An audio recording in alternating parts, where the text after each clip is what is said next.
நுண்ணீர் பாசன திட்டம். பாசன நீரை சிக்கனமாக பயன்படுத்தி பயிர் சாகுபடி பரப்பை அதிகப்படுத்தவும் பயிரின் உற்பத்தி திறனை மேம்படுத்தவும் நுண்ணீர் பாசன திட்டம் தொடர்ந்து செயல்படுத்தப்பட்டு வருகிறது.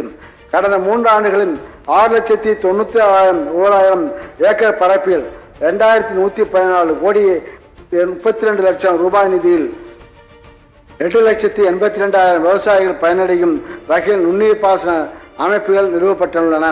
2024-25 ஆண்டில் 2,22,000 ஏக்கர் பரப்பில் 1 லட்சம் விவசாயிகள் பயன்பெறும் வகையில் 232 கோடியே 50 லட்சம் ரூபாய் ஒன்றிய நிதியுடன் 540 கோடியே 73 லட்சம் மாநில நிதியை ஒருங்கிணைத்து 773 கோடியே 23 லட்சம் ரூபாய் நிதி ஒதுக்கீட்டில் நுண்ணீர் பாசன அமைப்புகள் நிறுவப்படும்.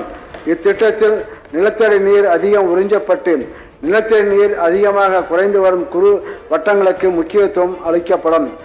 அரசு தோட்டக்கலை பண்ணைகள் விவசாயிகளின் நிலங்களில் தானியங்கி மின்னணு பாசன வசதிகள் ஏற்படுத்தல்.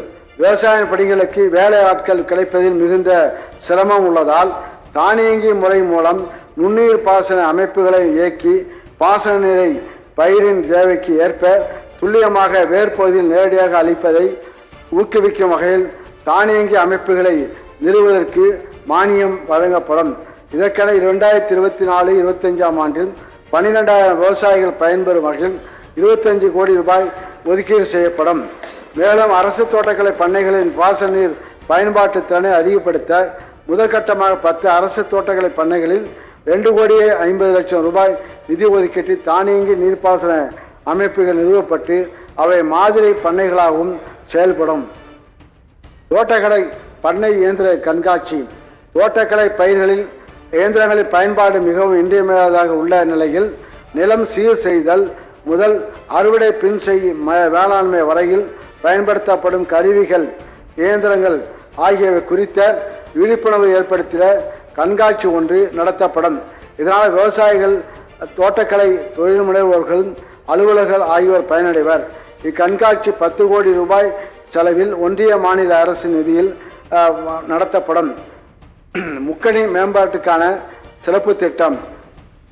முந்து முக்கணியின் நாணா முதிரையின் முழுத்த நெய்யின் செந்தையில் கண்டம் இடையிடையே செறிந்த சோற்றின் என்று கம்பராமாயணத்து விருந்தோம்பலை எடுத்து கூறும் இடத்தில் மா பலா வாழை என்னும் முக்கணிகள் பல வகைப்பட்ட பருப்புகள் நெய் செந்நிற தயிர் கட்டிகளுடன் பரிமாறப்பட்ட அமுதம் போன்ற உணவினை உறவினர்களும் சேர்ந்து மக்கள் உண்கின்றனர் என்றார் கம்பர்.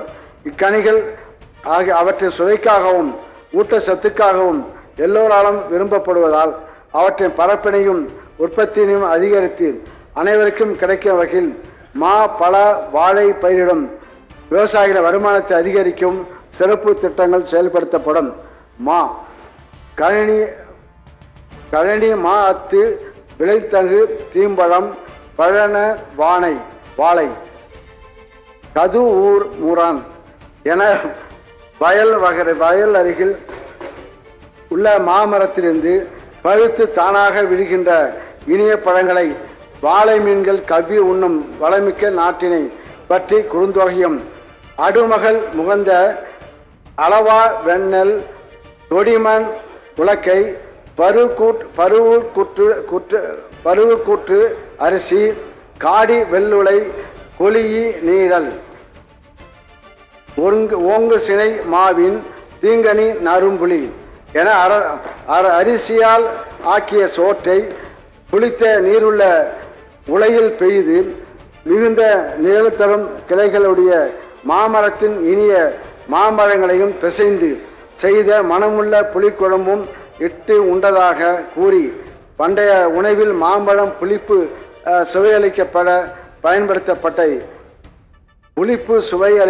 பயன்படுத்தப்பட்டதை புறநானூறும் விவரிக்கின்றன.